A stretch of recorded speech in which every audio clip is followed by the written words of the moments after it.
You're listening to the B&H Photography Podcast. For over 40 years, B&H has been the professional source for photography, video, audio, and more.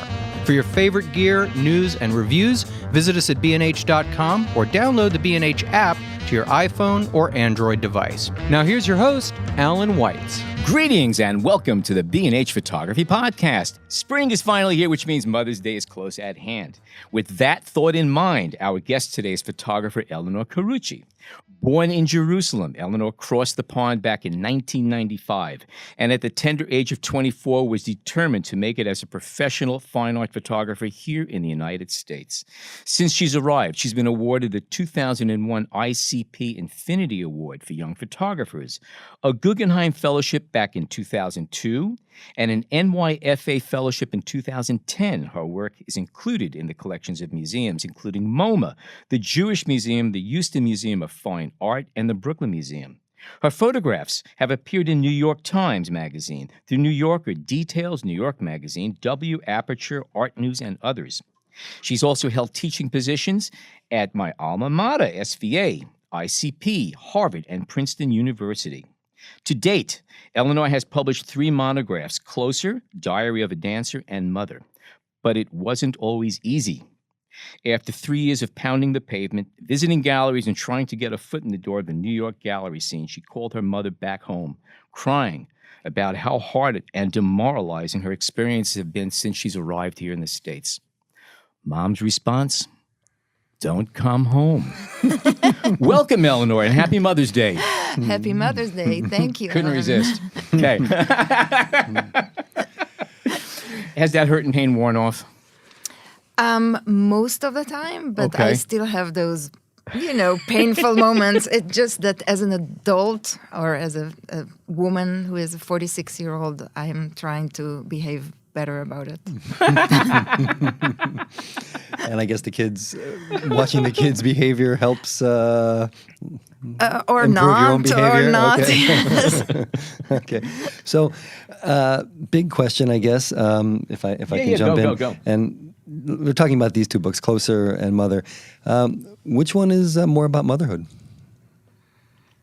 I don't know if I have an answer for that. They're both about motherhood. Closer is more about my mother and the role of photography and how maybe I got to see more of her with a camera. And Mother is more about me being a mother and mothering my own children. But they're both, in a way, about motherhood. Absolutely. I mean, you start the Closer, which was published in what year? 2001 or 2? That's what I was thinking, yeah.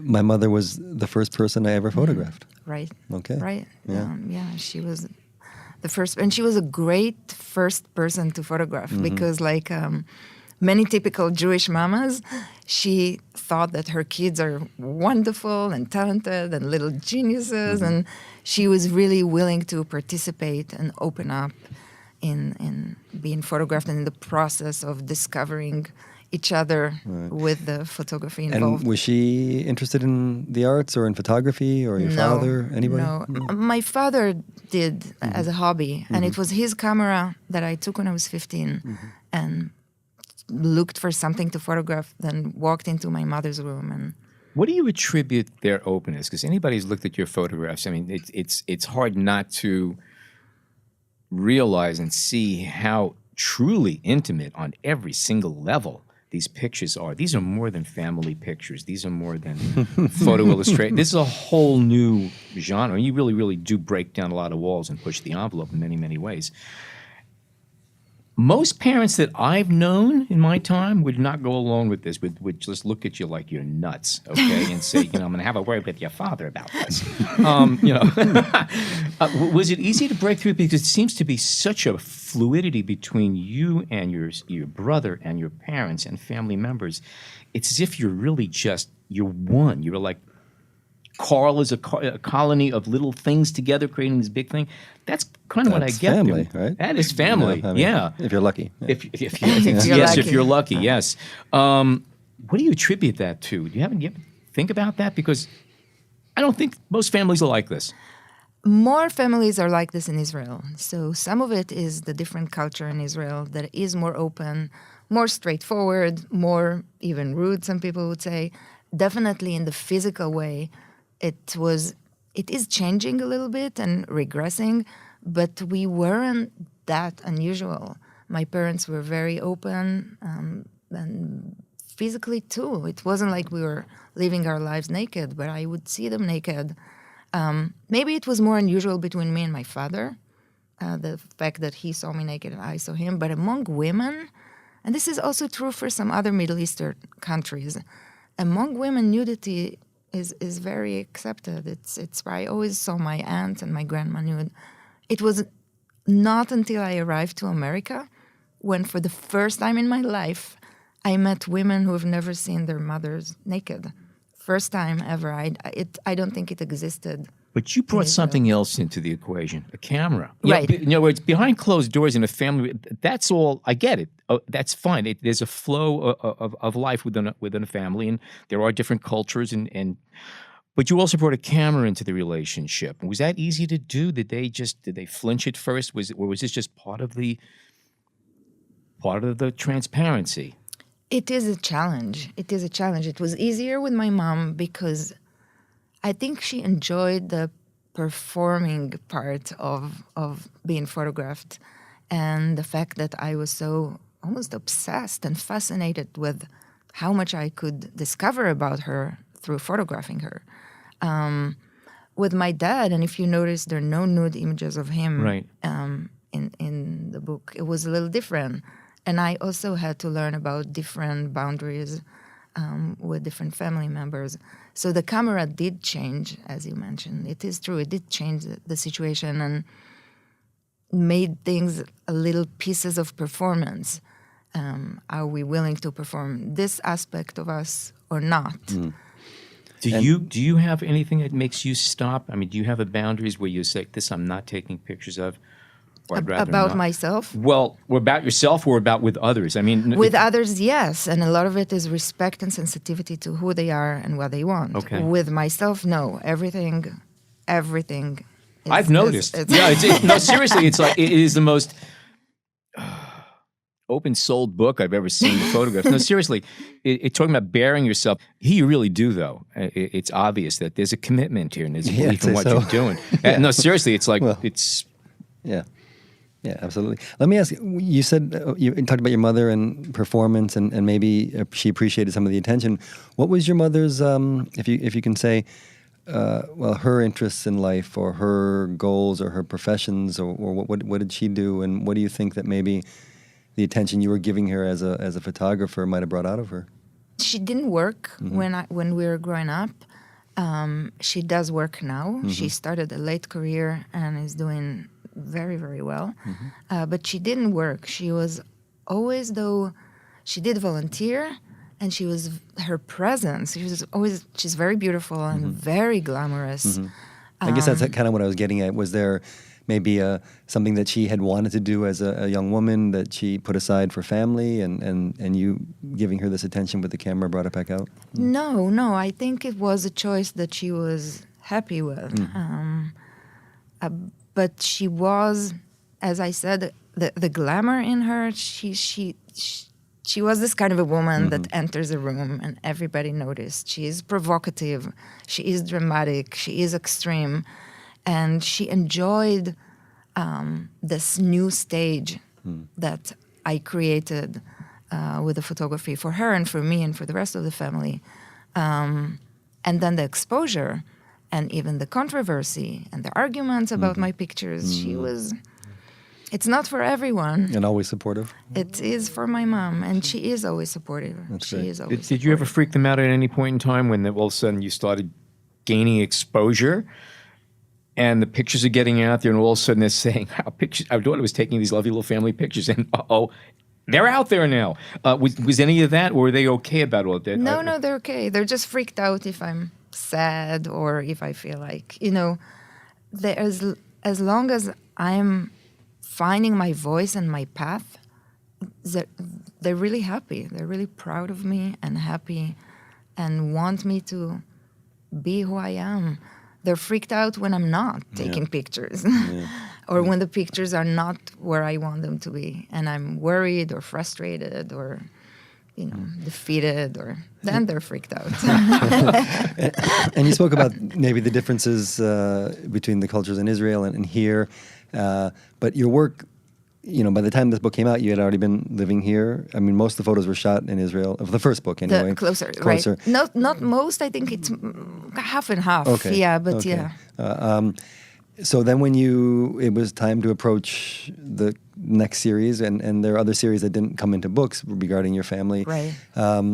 Did you feel the constraints of our culture here? Did it have any effect on your work? And I'm not even talking about photos of your children at this point, but just in general, did you feel like, oh wow, I can't do that here? Or I didn't until I became a mother of two, and this is what they are, American kids. Right. And then I don't even know if it's the fact that they're Americans, born and raised here, or the responsibilities of a mother that make you think about things differently, that did make me think about things differently. And even it challenges my own identity, because I think until then I was like, I'm Israeli and this is my culture and this is who I am, and it's very simple. Once you become a mother and your kids are born and raised here, I always tell my kids, I felt like I gave birth to two roots. You are my American root. And I can't say I'm Israeli, I am American now and Israeli, or I don't even know which. It is a conflict sometimes, the Israeli and American. And I want to be a part of this community, this society, as a mother and as a person. do you think these images or the photos you have taken of your children would be different if you guys lived in Israel? For sure, they would be different because immigrating changes you, and living in another culture changes you. How different or in what way, I would never know. Yeah. I would pay everything I have to see the mother book as it was done in Israel. That's beautiful, right? Right. Wow, that's It would be amazing to compare the two. Well, also, and I know Sally Mann is an important influence or somebody that you look to, and she put out a book a couple of years ago, and some of one of the quotes she said is, "Maintaining the dignity of my subjects has grown to be over the years an imperative in my work." I love her work. I don't even agree with some of the criticism about her work. I think she's probably a wonderful mother. Finding her children to be her muse and inspiration for me is inspiring, and I think she portrayed them in a nuanced and layered but beautiful way. Yeah. So, in terms of just the aging process, do you look back on any of the images and say, wow, I probably wouldn't have published that one today, or maybe I didn't approach this person in my family with the utmost of respect and dignity, or nothing of that sort? I have many regrets, but not about this. No, I don't think... Listen, I'm Jewish. The guilt is a big part of who I am, and I never want to feel guilty about photographing my own family or photographing an editorial assignment. And sometimes it's not even the integrity. It is, but it's I want to go sleep at night feeling that I was maybe a courageous artist and pushing the boundaries, but a good, respectful person. I don't want to have the Jewish guilt. It will kill me. This is kind of what I guess I'm having a hard time formulating this thought, but we're in a time where there's such a pushback culturally about photographing children and parents are taking photos of their children all the time now. So why, in the art world anyway, are we getting this sense of, okay, we need to be more respectful. We can't show these images. And even people who I consider open and respectful of the artistic process even step back a little bit. Just trying to figure out why we're at this stage in our culture. I mean, first of all, I don't know, because it's so complicated. I think that some of it, on one hand, social media made what I'm doing more common. In a way, everybody's posting pictures of their lives all the time, parents of their children of themselves. On the other way, our control over images these days, you post something and it's out in the world. And even if you take it off, we can't control That's a it. good point. It's out there That's a forever. good It's point. out there Yeah. forever, and it can go. It can be a good thing and a bad thing. It can go viral. It can be seen by millions of people within hours. And so I think it's a scary thought. And so if you make a picture and you might regret it or it's too much, that's it. Yeah. It's gone. too late. So I think maybe we want more control, and this is a scary kind of world to live in. And I think I think that's also a good there's point, been yeah. a swing of conservatism across the world. And Right, here in the States for right. sure, and it seems to be Also showing in up Israel. all- in Israel. This is Yeah, what yeah. I mentioned before, Yeah. that things are changing in Israel. And Sure. I was running around naked as a 5-year-old on the beaches of Israel. I think That's not happening now. It's not happening now. That's not happening at all. Do you ever take snapshots just for the heck of taking a snapshot, or when you have a camera in your hand, is your head already geared at, okay, now I'm in fine art photographer mode? I mean, I know for me personally, if I'm at a family gathering, I never take a camera. I mean, now everyone has a phone. But it used Right. to be that if somebody said, hey, could you take your camera along? It's like my heart sank, as it means I'm no longer a guest. I'm working. Right. But there is a difference between just picking up a camera just to casually take a snapshot kind of thing, and then picking up a camera and your head goes into it. Are you able to separate all that stuff, or as soon as you have a camera, are you the artist again? I am, yeah. I don't take snapshots. Okay. This is my husband's Does your role. husband do that? I was going to say. Yes, he's like, no.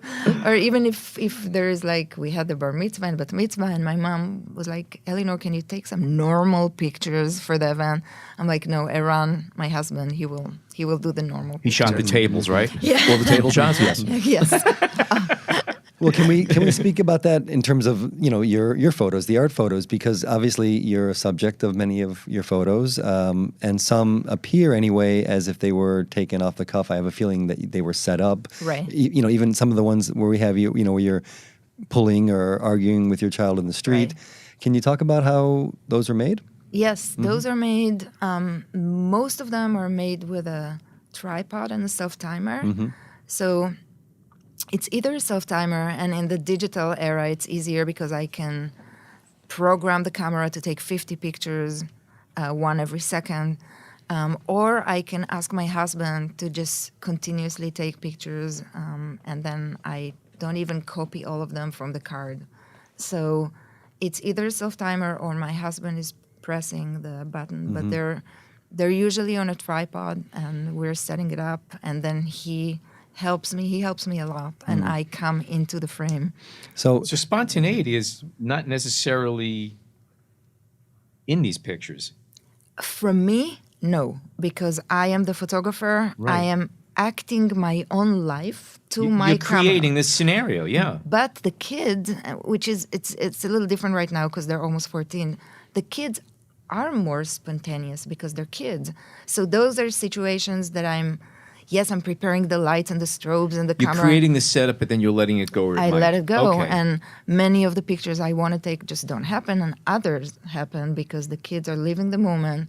And even if the moment is changing, sometimes I'll tell my husband, just take the camera off the tripod and move here and take pictures, and then they're fighting, and then he takes the picture, then I take the camera and photograph them. So they have kind of got used to living their lives and ignoring the camera. It's boring by now. They're ignoring the camera, and they're fighting and yelling at me, and it's all happening, and the camera is there. Did they ever turn to you and go, no, not now. No, Mom. Of course, all the Oh, okay. time. All Of right. course, all the time. I mean, they still let me take a lot of pictures, and they're very supportive. But they're like, "Mom, no, and not now." And then I beg, or I'm like, "Really?" Could you give us an idea? Give us some of the begging. I mean, how do you... Just want to know how it works. Just look at the photos. Oh, the face is going to go. Okay, it's bad. I'm gonna show some of my bad side. So it can just be like only one, Yeah, just and one then more. now they know, Mom, it's never one. It's Yeah. like, so only one is one begging. But it can also go to like, really, with everything that I've done for you, all I want is to take a few pictures, and you can't. I know it's bad. It's bad. And then my husband Something is about like, that guilt thing, eh? Right? exactly. He's like, Elinor, stop it. So I sometimes just. Well, I always use that. Well, come on, the light is perfect. You need this know. light right now. That's right. We were doing it last night. Well, I'm looking at a shot here where I can only assume you were at least inspired by the last minute dash to school because you were late, and maybe I'm wrong about that. Yeah. And then did you say, okay, let's go back tomorrow and set it up and take that photo? Is that somewhere close to maybe where, and we can put this photo on the website maybe and let people see it, but is that kind of how it works? You thought, well, this is a moment I want to capture. Let's go back tomorrow. I'll hold you, you run, and I'll either set the camera up or your husband will take the picture. And I mean, we did capture the morning, and then I continue running with the kid to wherever we had to be, Right. and my husband then takes the gear breaks it down. back home. Yeah. So a lot of it we prepare, and then I run with the kids. Reenact it, Sometimes yeah. I run back Yeah, and run yeah. with them again, Take and then two. we're really Right. late, and then we're really running. And this brings up the question of authorship to some degree. Have you Right. spoken about this, or what does your husband have to say when it comes to who's named on the photo? If he happened to be pressing the button. No, they're mine. If you look at his work, he's a street photographer. Oh, we studied okay. photography Okay, together. all right. They're my frames and my themes and my choice of lighting and moments. And he helps me a lot. He helps me edit and he helps me think about. So he's a partner and a supporter. But these are my images. I think it's only fair to say that if you look at any of the greater artists, and I put you in that group, Thank you. many of them have a lot of people doing a lot of the work. I mean, there were some paintings that they barely touched it. Right. Well, their assistants are doing it there. You know, it's part of that whole program. So And it's also not really some of the photos are self-timer. They're not all, some are self-timers. Some are even held Yeah. by me and when it's close or I'm holding my hands are there, my face, but I'm holding the camera, and some are run, and some are the kids now that are also helping me set the timer, press the button. use the phone at all. To take Smartphone? pictures? Yeah. No. Ah, okay. Only to photograph contracts that I'm signing and have to send back. All right, fair. Okay, good. Is it just because I'm just curious to know why, because it's such a spontaneous tool to have. Or note taking. I mean, No, I mean I just don't. I'm You don't have to wondering. apologize. No. I'm wondering now why I never, because the way I think about a photograph, I think, is something that will go out to the world and create a dialogue, create a response. This is how I think about photographs. So if they have no potential of doing that, I'm not going to blow them up and put them on a wall, then I don't need to take them, I guess. That's, I guess. Okay. All right. it's a good place for a break. It's a great place for a break. Okay. And speaking of break, we're going to take a short break, and we come back more with Elinor Carucci. Stay tuned.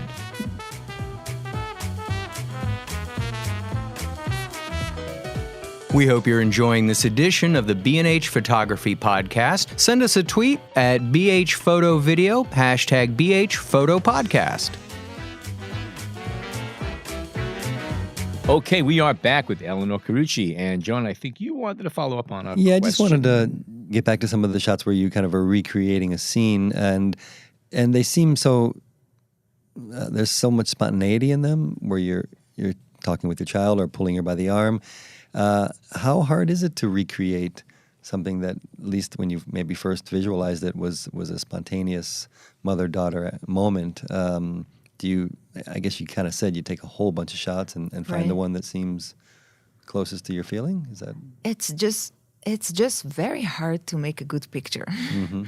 It doesn't matter, I guess, the way. It's hard to make pictures that are staged, and it's hard to make good snapshots, and it's hard to make really strong, complex, layered images, and this is as hard. I mean, some of my work, my work really ranges from total snapshots, the ones that I'm not in, to situations and images that are very staged.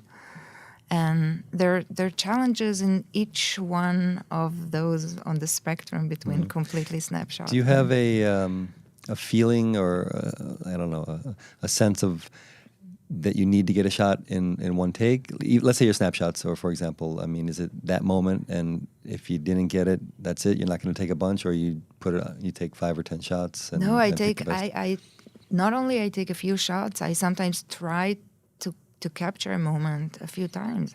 There are a lot of bad pictures I take and a lot of failed attempts. Or many times the image, and this, I spoke about it before, I want to take a certain image, a certain moment.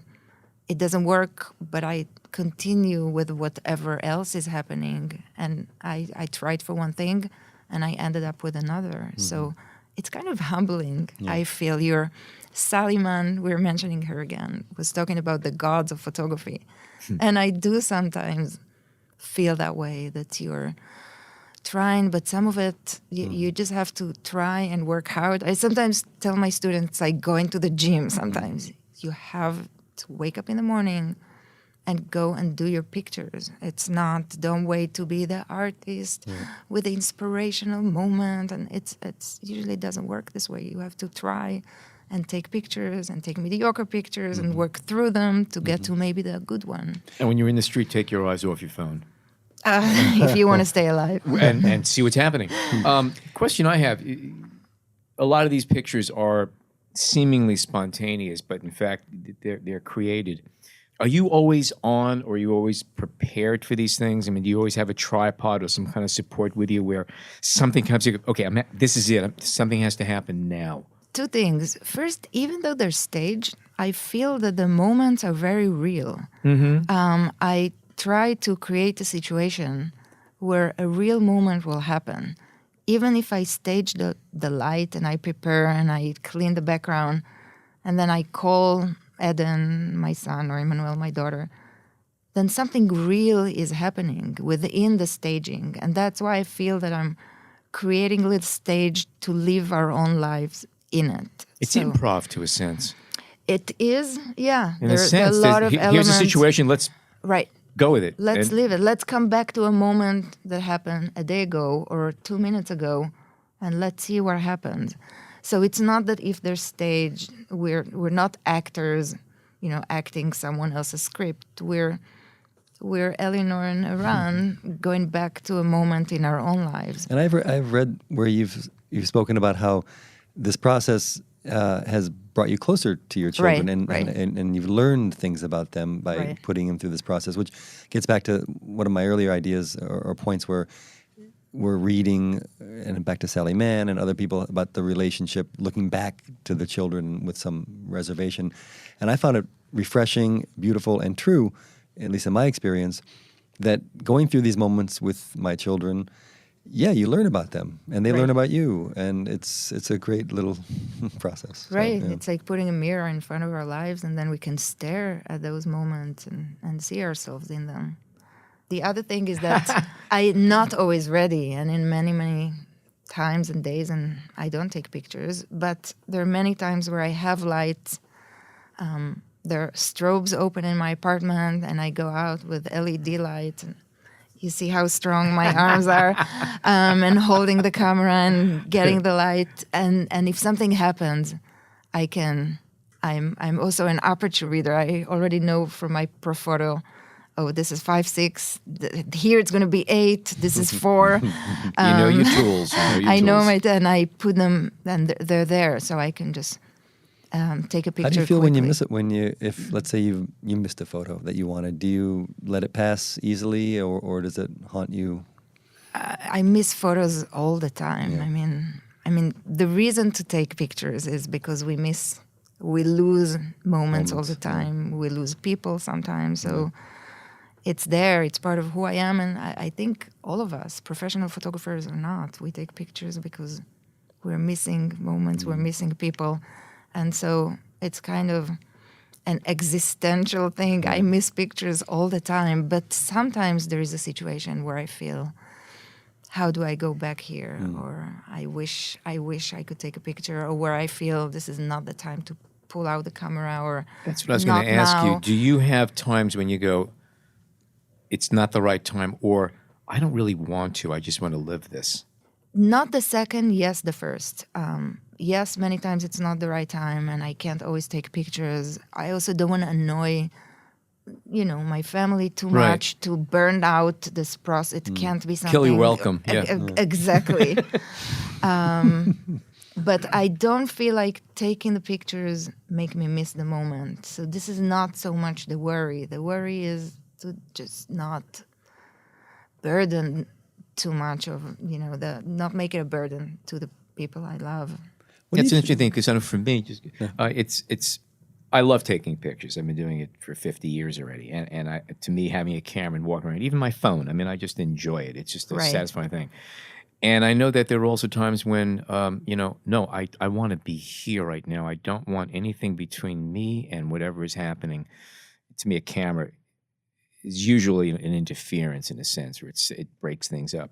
So for me personally, Right. I know that I have time to, no, I don't want a camera. Get that away from me. I just want to live right now. That's why I was curious. And you seize it. You just go I for feel it intensifies the moment for me. If I pull out a camera, I suddenly see so much more and I feel so much more that it's sometimes even too intense maybe for a certain moment, but I don't feel like that it's between me. For me, it's really a tool to connect. Okay. And it sometimes even happens with strangers that I photograph in magazines. I come and I'm very nice and polite. I'm a compassionate person. But then when I pull out the camera and I start taking pictures, I really almost like feel for a moment like I love these people. I'm really there. I'm connected. So I don't feel that the camera is something that will stand between me and feeling the moment. The other way around. Okay. All right. You're a fine art photographer. That's how you started out, and that was your goal. Now, you've since transitioned to editorial. People are now starting to actually call you up and pay you to go take pictures. How crazy is that? Isn't that nuts? It's insane. You're supposed to give pictures away for free. So what was your first assignment, and were you intimidated by it? Again, going out and taking pictures is great. Anyone who has a camera who likes taking pictures, it's fun. But then somebody calls you up and all of a sudden you have responsibility. They're paying me to do this. I have to deliver the goods. And do I know what they really want and everything else? What was your first commercial project and how did it hit you? How did you approach it? Did it freak you out? So because of what you're describing, I did turn down the few first editorial jobs, the magazine that approached me. I was so insecure. And, Really? oh my God. I was like, because the way that I work, first of all, was very private and personal and intimate. Yeah. I was photographing the people who loved me most. I was taking a lot of bad pictures or mediocre pictures that no one has seen. And sometimes I had a few days where I took pictures and nothing good came out, and it's not the end of the world. I'm just going to throw them away or burn the negatives, as I sometimes did, and no one will see those. So the notion, as you just described, of I have an assignment and I have to have good images, made me so nervous that I just felt like I couldn't do it. I'm not good enough. I don't have the How did you break the ability. news to them? I know if I was a picture editor and somebody, and you're turning down work. Did anybody say, "Are you nuts?" Or did they understand? How did you break it to them that you'd rather not? It was funny because the first person was George Pitts. He died last year, and he was the editor of Vibe magazine. And he was the first photo editor that approached me, and I was being it was so hard to penetrate the fine art world and the galleries world, and I worked so hard to do it. And suddenly, I'm getting this opportunity, and we joked about it years later because I told him, I can't. I'm a fine art photographer, which in my mind, I felt like I'm saying, I'm limited.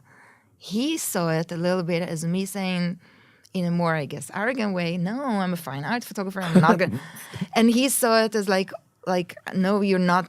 You're good. You're too good for this. And years later, I was like, no, George, what I meant was like, I don't think I can do it. I don't think I can handle it. So the first few times I said no. And then I felt like. And he kept calling you back. No. He did eventually. Eventually, I did right. when he was at Life, but other magazines, and I got so nervous. And eventually I felt that like anything in my life, it's not like I came to New York all confident. I'm going to be scared. I'm going to be insecure. I'm going to do it, and I might fail, but I have to do it. That's the way I walk into this podcast every single episode. 120 times already. Well, that's part of the process, really, right? it's like Anything you good. can't, and I still get nervous when I get editorial assignments. I still do. How much of the vulnerability that you're referring to do you relay, or intentionally or unintentionally, to the people you're photographing when it is an editorial assignment? Because much of the work that you do is with families, and with families who are going through tough times, at least from what I've seen. Right. And is it important for them to know that you can be vulnerable, that you are vulnerable, that you can understand what they're going through to some degree? Or For the people that I photograph? yeah, like for establishing the trust and the interaction that you have when you photograph them, or is it? I leave it up to them. Some will research and look me up, and some will not. It's not their job.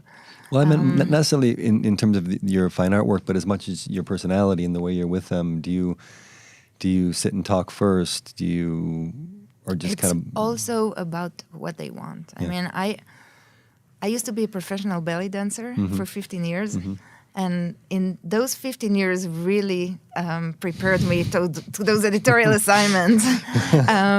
I'm trying to put this together. That in the Israeli army, you probably got everything covered, right? Yeah. I mean, as a belly dancer, you come to a room, and many times it's people's events or people's homes. And I dance to people from different backgrounds, and immigrants like me and other immigrant communities, rich, poor, everything. And you have to feel the room, and you have to engage with the people, with who they are. You have to bring who you are and understand who they are a little bit. And then meet somewhere. And it's the same way with editorial assignments. Some people, when I come in, they really don't want to talk. Some people want to tell me a little bit. Some people want to talk. So I don't have a formula. I just have me. And I bring me as I am, as I bring myself to my kids, to my husband. It's not the same closeness, but it's the same camera, it's the same eyes, it's the same heart, and the same, even more in a way, not the respect, but trying to be aware of what makes people maybe uncomfortable and be very respectful of that. Can you speak a little bit about the series? I think it's an ongoing series now of women and children in jail, in prisons? It's not ongoing, no. It was just a one-time story for People magazine. I see. I mean, maybe sometimes when you shoot one story, similar seems to be the case with you. Yes. Is this a problem for you? No, it's kind of exactly heartbreaking stories they send you all the time. I mean, my husband right now, when I get a story, he said, "Oh, what happened?" Which disease? I know, who died? No, because I mean, I find a lot of beauty and sometimes joy and optimism in those stories. And sometimes not. Sometimes they're really. Do you try to bring that out in the images, or if it's there, everything I try to bring out in the images, everything that is there and that I feel the person is giving me access to. And so when I come to those assignments, sometimes I share the list from the magazine. I'm like, they want this, this, this. If you have any ideas, everything they want to show me, I'm there to absorb. How's your editing process for in an editorial work? Do you send in everything, a bunch, a few? A generous bunch. Yeah. I mean, I didn't know it was generous until I started. My assistant started seeing how much I'm sending to the magazine.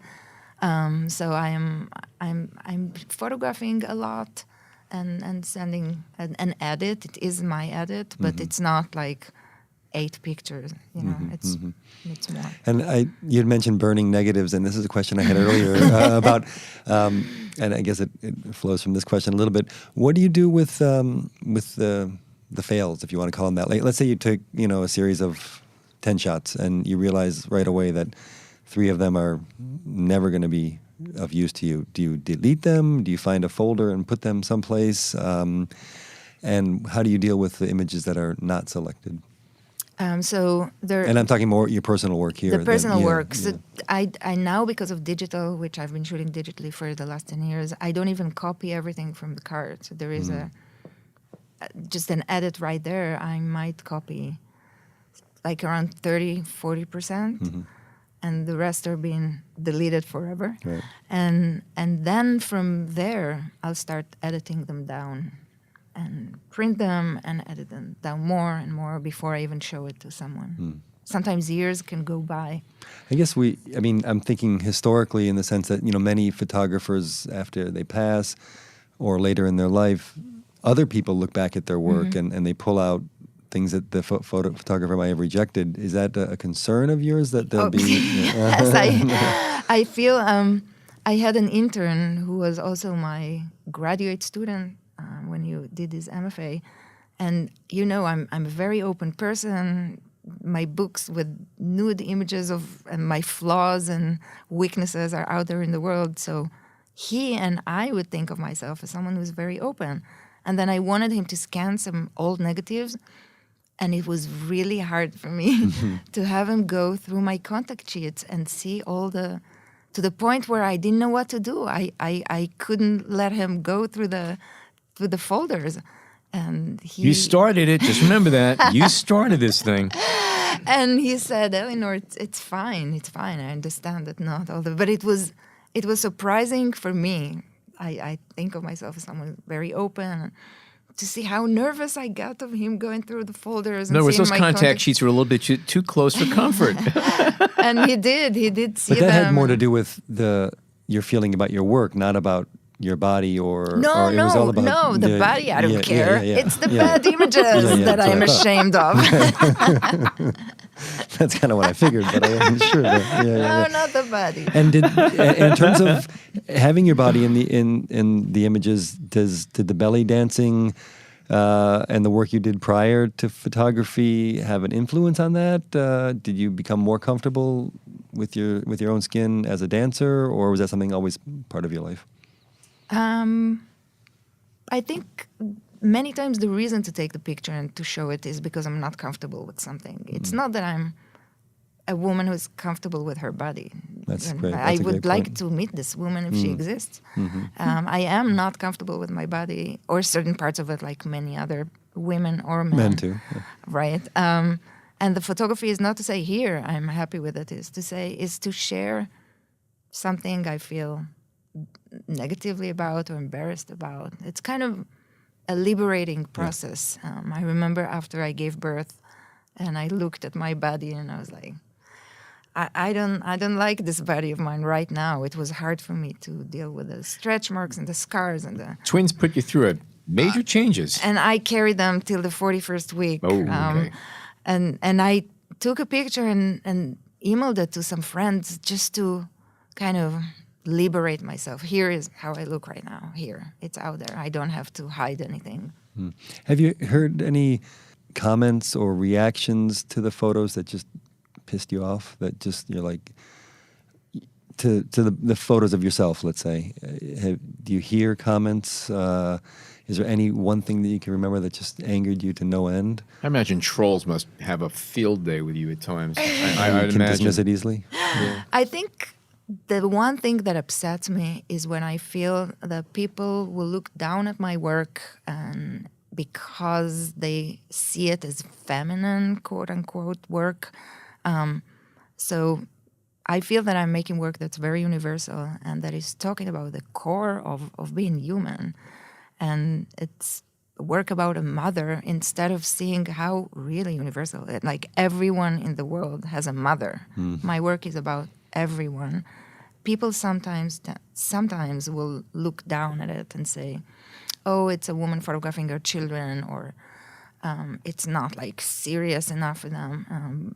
And this kind of way of looking down at the work, and I don't see them saying it about Lucian Freud, who's photographing his family, or sometimes male photographers. This upsets me. This, in general, when work done by women and that's being seen as feminine, and I know that some women photographers will try to stay away from making the work feel feminine or diaristic for that reason, because they don't want to be looked down at. That upsets me. people who don't like the work or don't connect to the work is part of being an artist. It can be painful, but You're not going to make everybody not. happy. There's no way that Right. never happens. and that's fine. It can be painful. I want everyone to love my work like any other artist, but an overall approach to a certain kind of work as not important enough because it feels feminine, that really upsets me. It really upsets me. Don't get me started. Well, let's get you started. Yeah, this looks like fun. Yeah, so tell what else bothers you about these things? Let me ask, because I was looking at the cover photo of Mother, and especially the eyes of your daughter, and I kept thinking of classical paintings. Is there any influence in your work, looking back to Renaissance painting and painting of earlier centuries, or is that just me? It's mostly photography, and for the mother's work, it's stand-up comedy and other parents, more than paintings. I wish I could talk about classical paintings. A lot of my influences are the photographers: Mary Ellen Mark, Nan Goldin, Sally Munn, Tierney Giron, Emmett Gowan, and for this work, the stand-up of Louis C.K. I was going to ask which comedians. Yeah, Let's hear. He was. Right now, we hear nothing of his art and stand-up. We tried to get him on the show. He's Really? He's a photographer. Yeah. I tried to get him to write for Mother, but he's Interesting. too big. He has a little more spare time right now. You might have reached out. And what about him? I've seen some of his work when he deals with family and.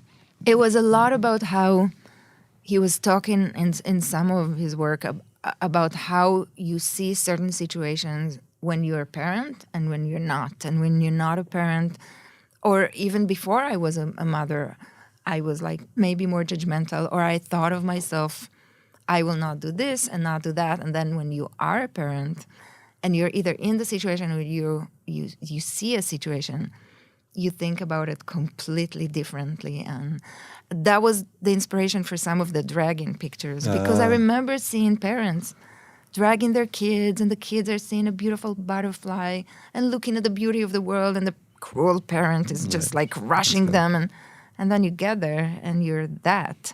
Some of it is also not so great, like yelling at the kids and losing your temper.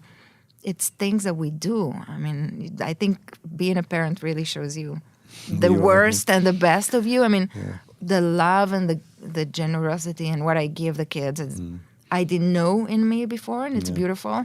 But also the bad moments, and he was talking about it, and other parents were talking about it. I mean, there's some images that I did some research. I really want the work to be universal. I wanted to talk about human themes, and I remember in the picture of my daughter sitting in my lap when I'm on the toilet. I didn't want to create like a weird family kind of picture, and it happened so much. And I asked some other mothers, and I was like, let's say what they're saying.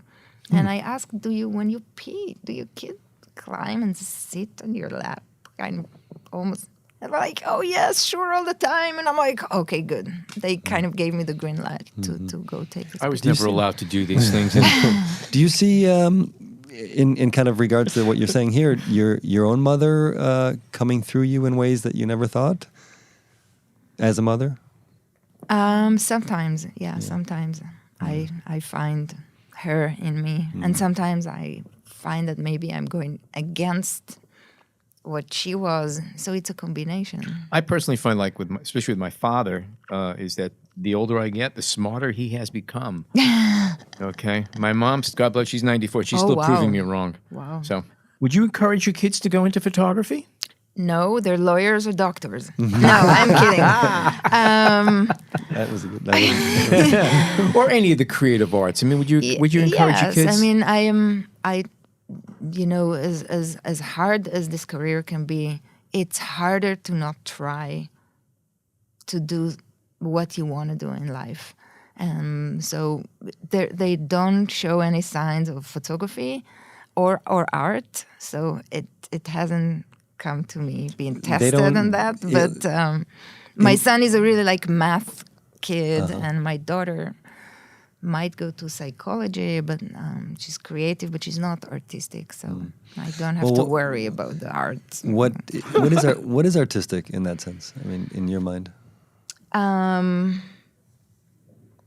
Creative or artistic relates to art in my mind, in a way.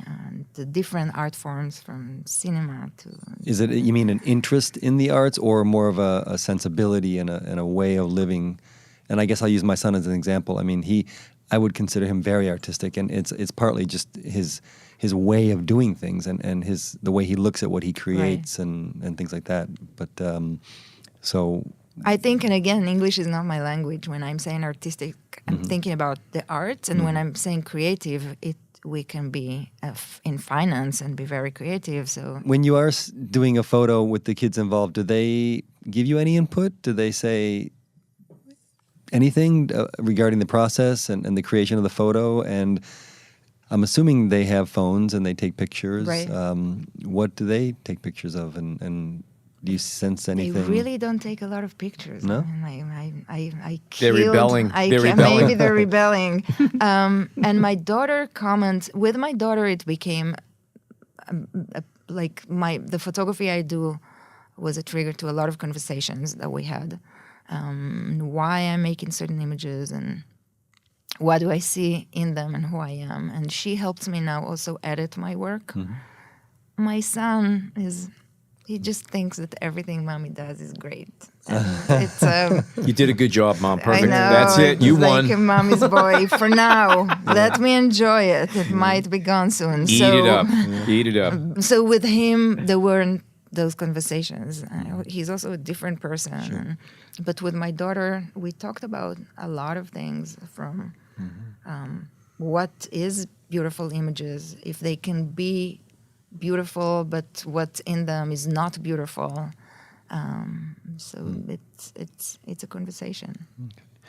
And I guess jumping a generation, have your folks, has there been any change over the years in the way your folks have approached your work, or have they given more input over the years? Is there anything that has changed from when you were shooting closer or when you were 15 to this stage in your life regarding your mother and your father? Things have changed. They have changed, and they have changed, and they also divorced 9 years ago. And so they have changed a lot in many ways. But I think the bottom line is no, they still love me for who I am and accept my work, which especially for my father. My father is more conservative, and he can talk about, he saw the work of, because I had a book of Lila there, which is really provocative work that he did of his mother. I love this work. And he can talk about other artists like Lee or Nan Goldin when he sees it. And I'm like, oh, so Dad, what about my work? If this is what you're saying, and it could be negative what he's saying. And he's like, no, you're different. Your heart is pure and all kind of. He has a way of seeing it in a different way, which is the beauty of parenthood. True. Very true. Yeah. Okay. I don't know. I'm good. I mean, unless you want to talk gear, which I don't think we need to. No. You can. Just out of curiosity, what cameras are you using? I use the Canon 5DS. Okay. I loved the move to digital. And I'm just looking for a better Canon, if you can hear me, 28 millimeter lens. But I'm using the Canon and the better Profoto. Yeah, how do you define better? They don't have the, how do you call the professional lines? Oh, the L the series? They don't have it for 28. Ah. They have it for 24 and 35. Okay, so but get a not 24 and 28. crop. What's the problem? I can't. I'm love. not gonna talk gear now. Oh man, I've Like, ruined you more. don't understand. I have ruined so many friendships in this room by throwing that line out there. Let me tell you. But 28 is your sweet spot? That's 28. I shoot a lot with. I have also a macro lens, and I use strobes a lot for my work. One thing I wanted to mention is that looking at your work, I mean, your work is very, very, very good. on a number of levels. Thank you. But what I particularly like is the way you crop in to details. And one of the things I love is when you get in just tight enough where if you got it any tighter, it wouldn't work, so you back up a hair. And you seem to be a master of that. You get just enough visual elements to go in to create the entire picture. There's no more information needed to get what the picture is about, and the use of color. So there's a lot here on a lot of different levels for anybody to feast on. Mm-hmm. How much of the work will you bring a light into, and how much is natural light? Can you? It's mostly lit. Yeah. Well, let me rephrase. When I was shooting in Israel, most of it wasn't lit. There was much more available light. The apartments, you don't have to be a millionaire like in Manhattan to have a lot of windows. Or a balcony. Everyone has a lot of windows and a lot of light. The light is much stronger because I don't shoot any higher than 100 ISO because I make my prints very big and it shows when they're large. Even with the newest cameras that can do 100. So you really stick to For my own work. For Okay. editorial work, I have to be flexible. Sure. But for my own work, it's 100 ISO. And so that's why I have to almost always, in the amount of light that we have, and we have the winter here, apartments with not a lot of light. But even if I shoot in the street, I will many times bring strobes or LED light. What do you feel about you mentioned the light in New York. Do you have New York has, and I'm sure other places do, but the winter light in New York is very specific, Right. and the evening and summer light. Do you have any thoughts and preferences? Do you try to create that golden New York light, even if you're in winter time when it's more of a gray? Or not much of it? I always feel like my work is being drawn from the dramas of everyday life. And I always feel like it's the last, I see the drama, but in order to take it out of the everyday, I have to light it. So even if there is beautiful light that I will sometimes use as it is, I always feel the need to light the situation, to remove it a little bit from where it was and to create this little theater or stage, as I said before. Yeah. Oh, wow. That's great. That's interesting. Huh. Any shows coming up? Any new projects you're working on? Yes, I'm doing a workshop in ICP with Justin O'Neill, the director of photography of Esquire, called the Photo Editor Photographer Collaboration.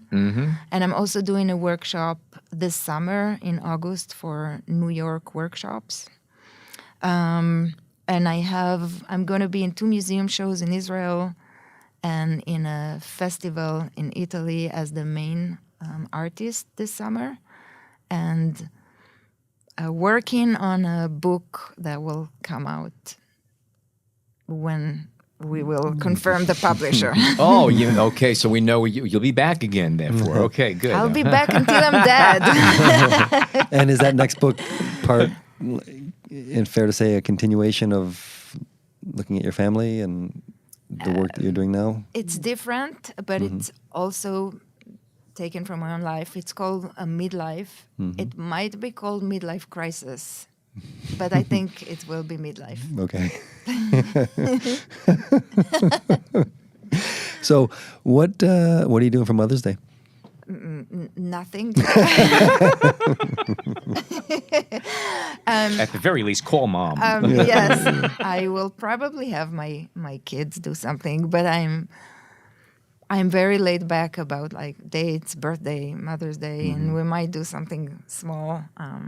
I just tell them, don't upset me on this one day, and this will be a great gift. Just be nice for 24 hours. Why is this day different from all other days? Yeah. Just be nice to me. Just be nice. Just don't upset me. That's all. Oh, how Jewish do I sound now? No, I say the same I think thing. this is very universal. I think this is very universal. I really do. Great. All right. If you are not a subscriber to our show, please head on over to Apple Podcast, Overcast, Google Play. Sign up. It's free. You can get every single show the moment it goes live, and you have access to over 120 past episodes. All that said, on behalf of Elinor, Jason, John, and myself, happy Mother's Day.